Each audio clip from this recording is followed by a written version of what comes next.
This is Ask Joe number 226. In lieu of the normal intro, we're going to listen to a little snippet of one of the songs we recorded last week for my big tracking day. Enjoy.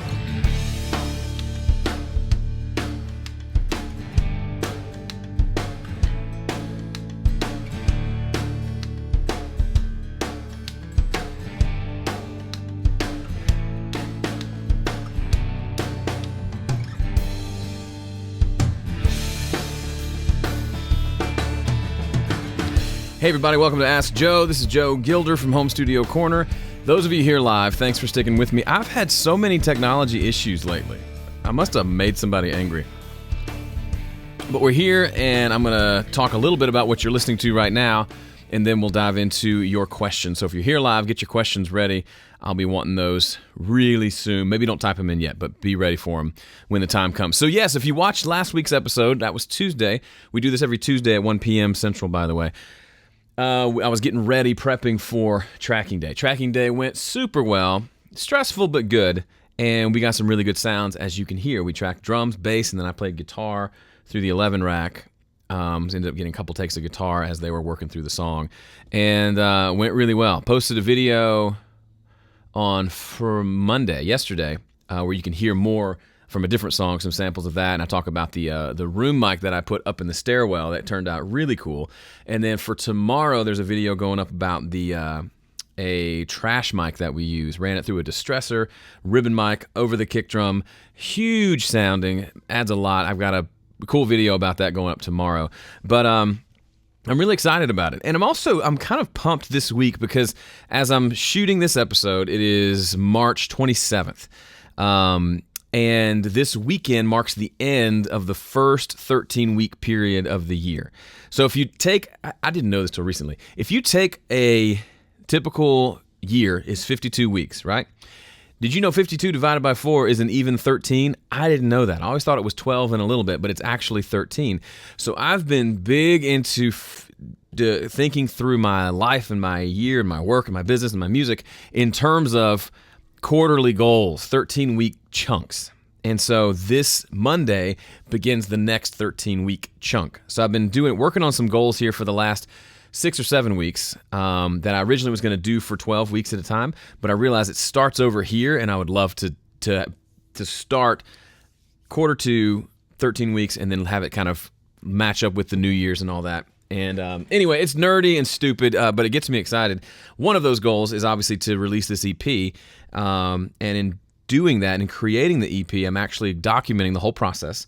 We'll be shooting technically a crap load of footage about the creation of the EP. So we've already tracked drums and bass, all the guitar stuff, vocals, the mixing, the editing, everything that goes into it. I might even do some piano recording, maybe even get a choir in here. But the goal is to release the EP, obviously, but to also create a course called 90 Day EP. I've not told anybody about it, so don't tell anybody. But so that's going to be happening. It'll be a while off. So I'll be talking about the EP as it progresses here on the podcast, but I won't be doing a lot of in-detail stuff because that's all going to go into that course, and my brain will just be fried from trying to make that happen. But I love the idea of if you're the goal-oriented type, or if you're not the goal-oriented type and you'd like to be a goal-oriented type person, I highly recommend maybe using this week to kind of think through what are some goals, what are some things you want to achieve, and then which of those can you do in the next 13 weeks. And then set some goals and some benchmarks along the way. I like to set 4 goals at a time and see what happens. And I'd love to hear more about it. So leave comments or email me or whatever you want to do, because I think it's going to be, 90 days, it's technically 91 days, is just a good chunk of time to be able to really do good work. It's not so fast that it's over and done with quickly. It's long enough to where you're going to have some weeks where you're going to get behind, you're going to go off the wagon, you're going to eat too much and gain weight like I've done, but then it's enough time to recover. And then once you get done, like I'll probably do a video and talk about this a lot more if it's interesting to you, but I'm going to be reviewing every week each goal, how's it going, tracking every day, writing them down every day, and getting through every week through this whole process. And it gets me fired up and excited, because otherwise I can just wander aimlessly like a champ. If there was a medal for aimless wandering, I could probably win it, because without something to aim for, I just kind of do lots of things, and I do them well usually, and I'll get really excited about one thing, then I'll stop being excited and get really excited about something else. And I need more consistency in my life to move towards big-ish goals that are on the path to really big goals, like play the Ryman. I can't get there unless I'm hitting these, consistently working towards it.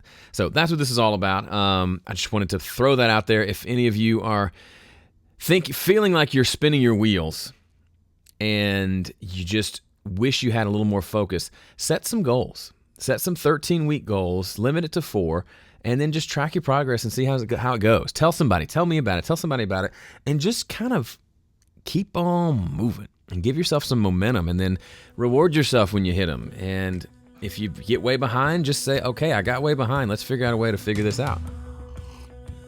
But that's something I'm super excited about. I'm also really excited about this boom coming up. Right about boom.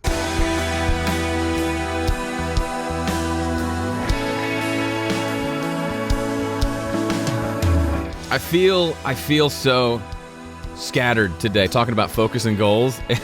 That's just, but this is why I love you people. You keep showing up even though I'm a little odd and scattered.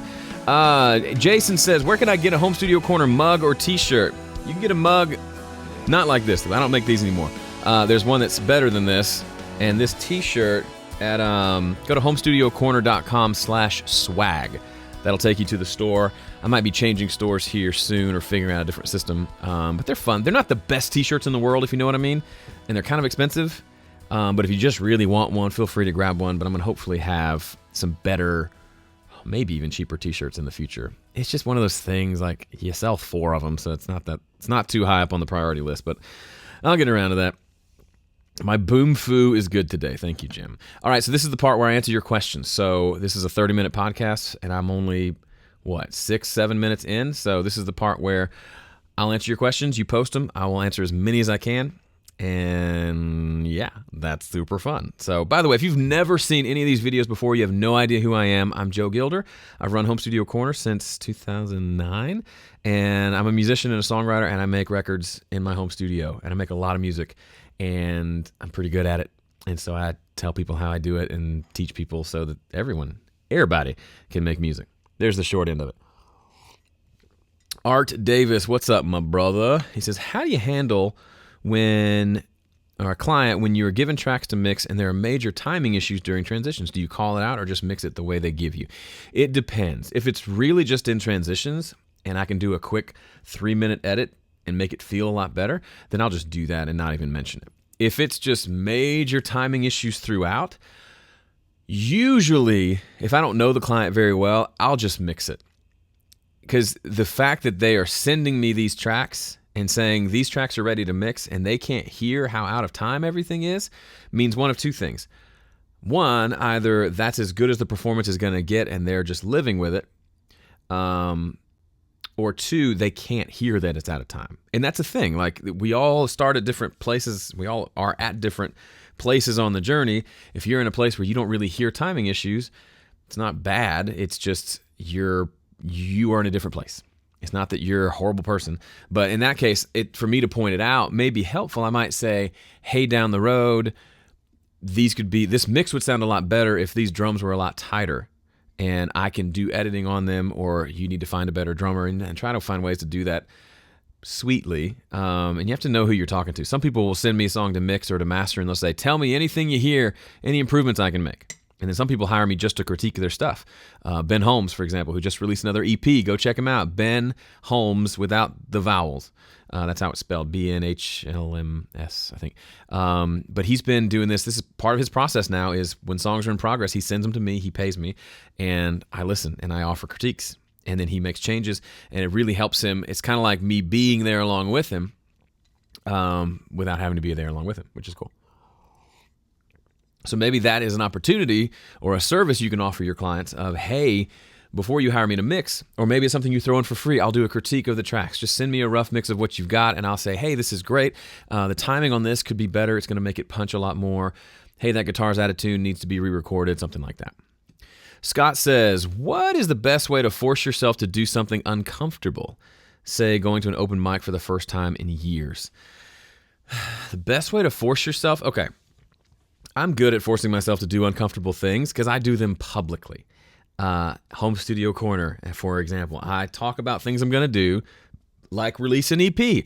I know a lot of people who would say, Joe, you told hundreds of people on a live stream that you're going to release an EP. Now you got to do it. And they think of it as a bad thing, like, now you've put it out there and you can't go back on it and you might fail.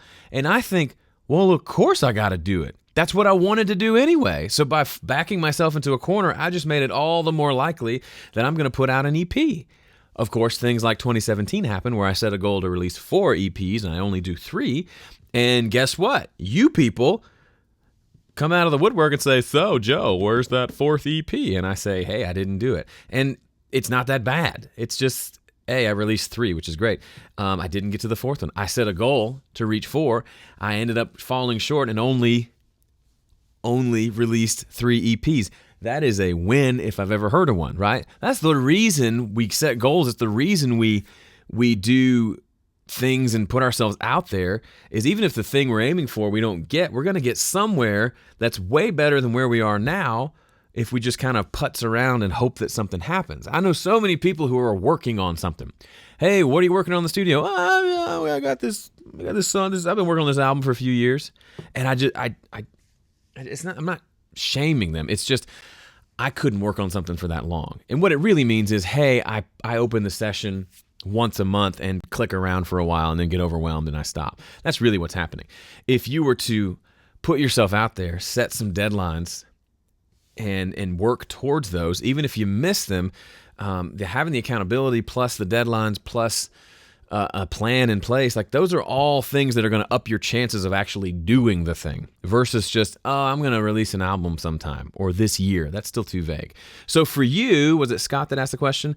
I would say, if you haven't played out in a while and you're nervous about playing a live show, maybe the first step isn't an open mic night. Maybe it's sit down and play for an hour as if you're playing a show and record it. You got a microphone, record it. And just play. Don't worry about recording technique, but pretend you're performing for an open mic night. Put up just a single mic, even just your phone. It doesn't matter. And then, so that's what you do the first. Schedule that on your calendar and then do it. And then schedule the next time, whether it's once a week or if you've got some time every night to devote to this. Ideally, something you can do every day. A little chunk of time that you can devote to this new goal that you want to do, the goal of playing an open mic night. So say it's 30 minutes you can devote every day. That's all you can give me. That's fine. First night, maybe you pick the songs you're going to play. Second night, play them and record it. Third night, sit down and listen to it. Just listen to it like someone in the audience. Fourth night, listen to it again. Fifth night, record it again. And do this over and over until, because when you listen to it the first time, you're probably going to hate yourself. Listen to it the second time, you're going to be able to point out specific things that were bad that you know how to fix. Like, oh, I keep singing that note flat. I can fix that. I can be mindful of that next time. Oh, I played that song too fast. I can need to slow that down. It's just good, helpful feedback that you can give yourself without having to subject yourself to someone else giving you the feedback, which is a thing people are afraid of. So do that 2 or 3 nights and then go back and play it again and record it and just repeat that process. You're never going to be completely comfortable. You're never going to say, I have made it, but it'll get you in a place where you're playing the songs isn't going to feel absolutely new to you when you sit down to that open mic night. It'll still be a lot of new things, but at least the playing and singing the songs will be something you're a little more used to and you'll be a little more prepared for. That's what I would do. And I would do all of this with an eye towards, look on the calendar, find the local open mic night, if there's a weekly one or a monthly one, pick the one you're going to go to, sign up for it, and then work these steps until that day rolls around. So if ideally it's not more than a month away, hopefully just a couple weeks or a week away, and you can do this between now and then. And then when you're done, schedule the next one and learn from it and get feedback and record it if you can and get feedback from other people if you're brave. But those are the steps I would take. It's just a matter of, here's the thing I want to do, here's when I'm going to do it, and just work backwards from that, doing stuff until you get there. Justin says, should bands duplicate and sell their own CDs, or are CDs officially dead with Best Buy, Target ending them? It depends on your audience. If you are a band that caters to 19-year-olds, there's a good chance there's not a lot of CD sales going to happen.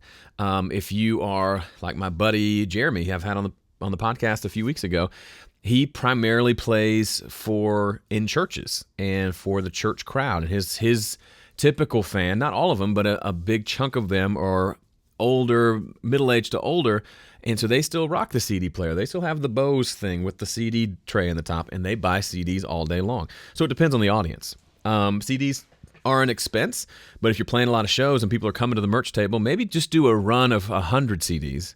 You can get that for about $300 at disc makers in just the little shrink-wrapped single deal, and just try to sell them. And then if they sell, then you know you need to buy more. If they don't sell, there's your answer. There's so many things that we can debate about, and there's good things to debate and make decisions, but ultimately you just don't know till you do it. Like I could say, hey everybody, I'm going to do a course on how to play the shaker. Would you buy it? I bet some people would say, yeah, I'd buy that. But if I actually created it and then put it out there and said, here's the button, go pay me $50 and buy this course, then I would realize, no one's going to buy a course about how to play the shaker. So it's that kind of thing. I've created courses that have sold like hotcakes. I've created ones that haven't sold that much.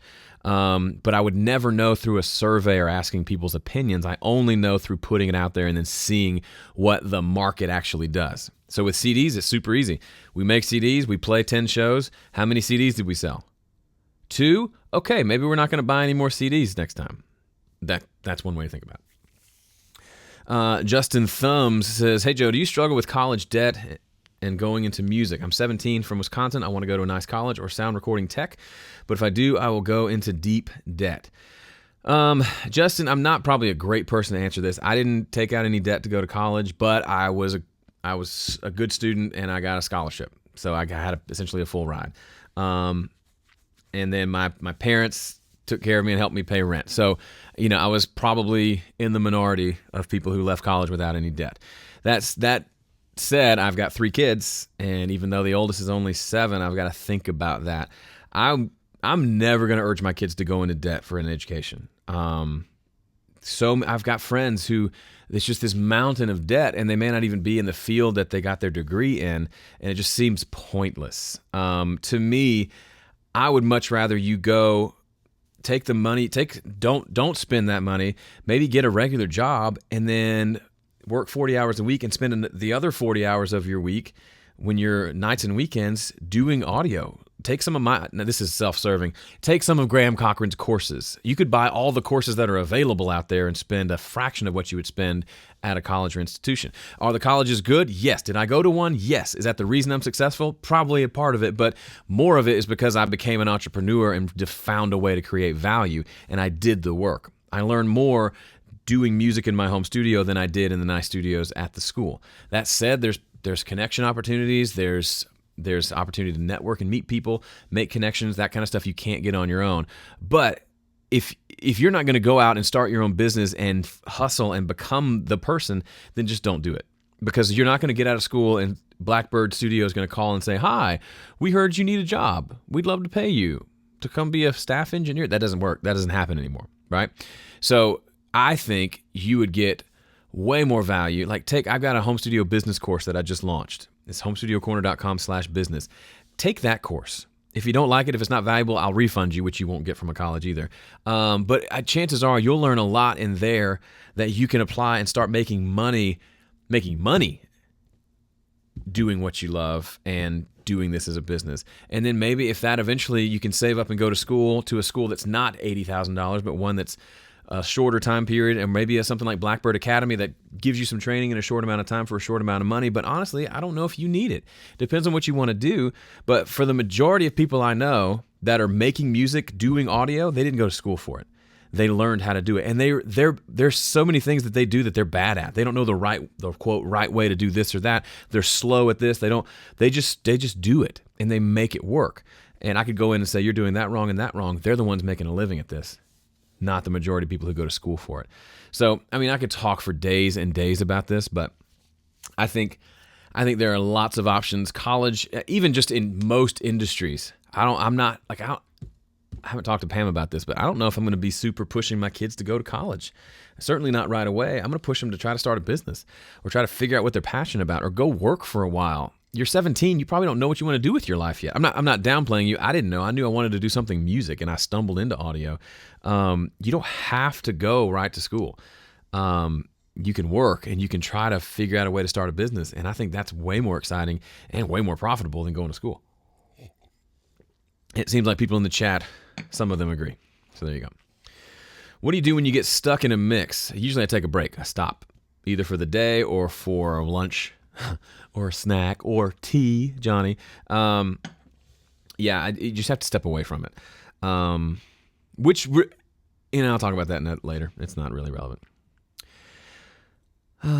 Joe, why the heck do Pultec plugins on the master bus automatically make the mix sound better with no adjustments at all?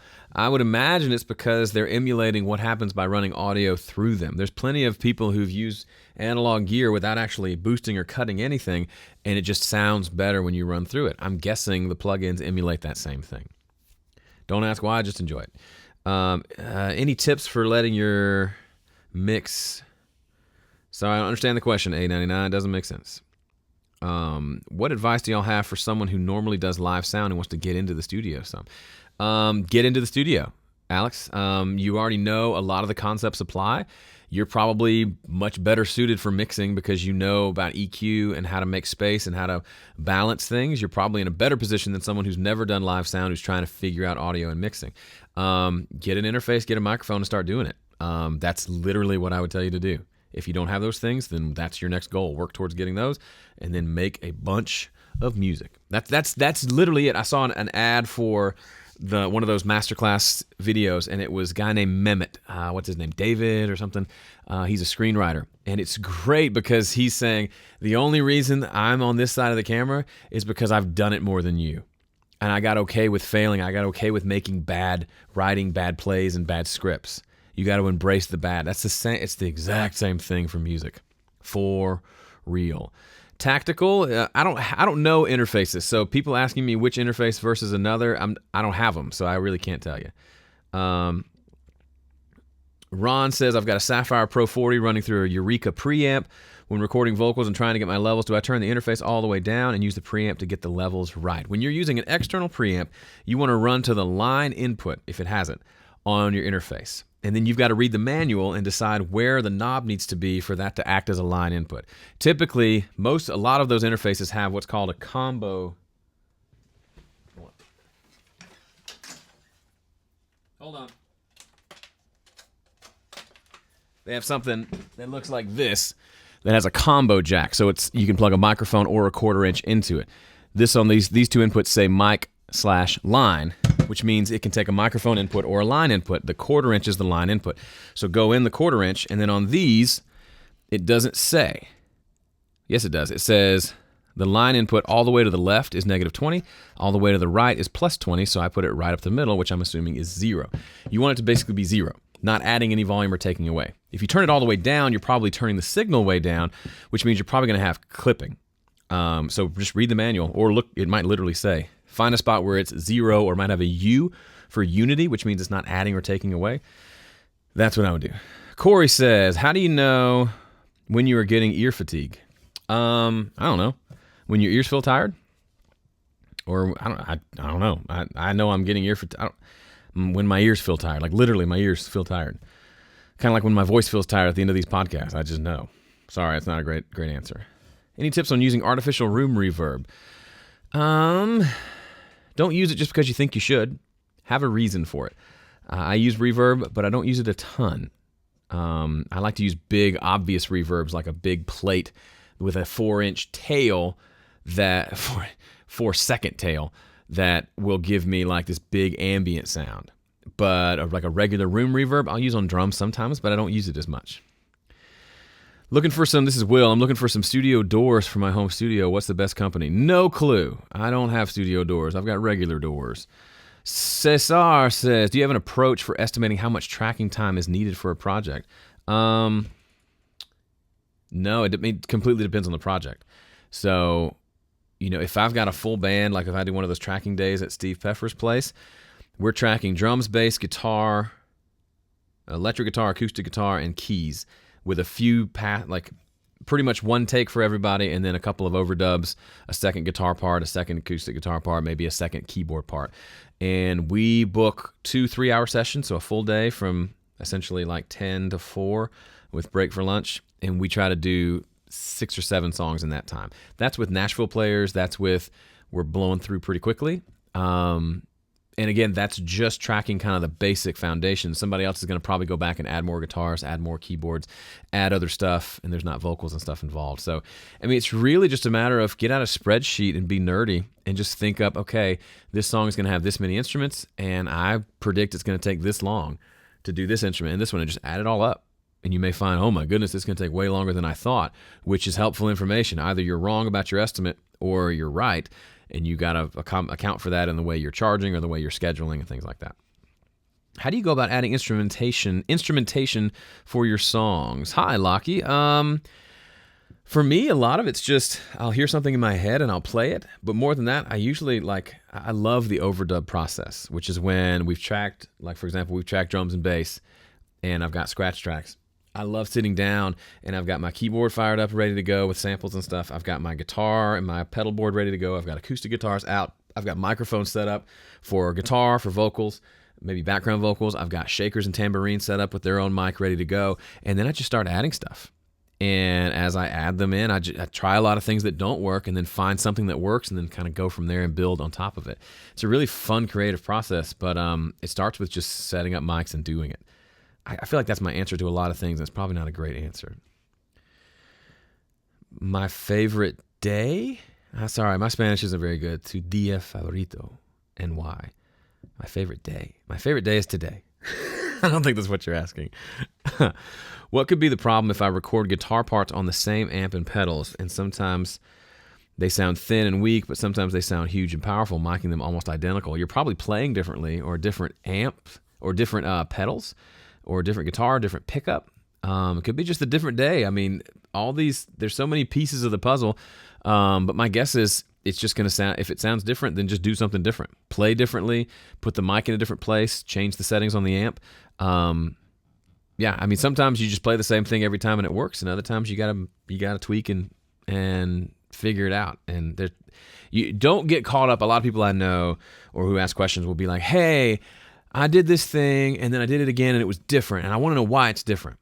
And maybe, I guess that's a valid question, but I'm more interested in, I don't care why it's different, but how do I get back to where I want it to be? Like, it sounds different today. Okay, I'm going to adjust this and this. Now it sounds how I want it to sound. Let's record. Versus, I'm going to spend the next 3 hours Googling and forum searching to find out why it happened. To me, that's not helpful information. The why doesn't matter as much as knowing how to get it back where it needs to be. That makes sense? Tactical Dairyman, which is the best username here. For someone getting a first-time home studio with Studio One, would you get any other software? No, I don't use almost any other software. And you've heard the music I produce. If you like it, great. If not, I'm sorry. But I literally use what Studio One comes with. I bought some Spring Reverb impulses that I use, and I use one of Ian Shepherd's mastering plugins for metering when I master. Sometimes I don't even use it all the time. And the rest I use stock stuff. So no, I don't recommend any other software. But that said, I'm a guy who puts a mic in front of an instrument and records it. I don't make like pop music. I don't make hip hop. So I'm not needing samples and software. If you're making that style of music, then yeah, you're going to need a lot of virtual instruments. And I don't know a lot about Studio Ones. I know they're pretty good, but I know a lot of people probably use other stuff. But as far as it goes for mixing, yeah, I don't think you need anything extra. Do keyboard controllers help to make a better beat? It depends if it helps you make a better beat. I would imagine playing in a drum beat on the pads would be better than clicking it in. But I don't know. Depends on your experience. Musical cue is creeping up on your timeline. Yep, I know. It's time to be done. Okay, last one. Any recommendations for a MIDI keyboard up to around $150 that works well with Studio One Producer? I don't know what works with Studio One, but a lot of people use those M-Audio keyboards. They don't feel great, but they work. I had one for a while. It worked well. I would go with that. And the music's here. I'm out of time. See ya.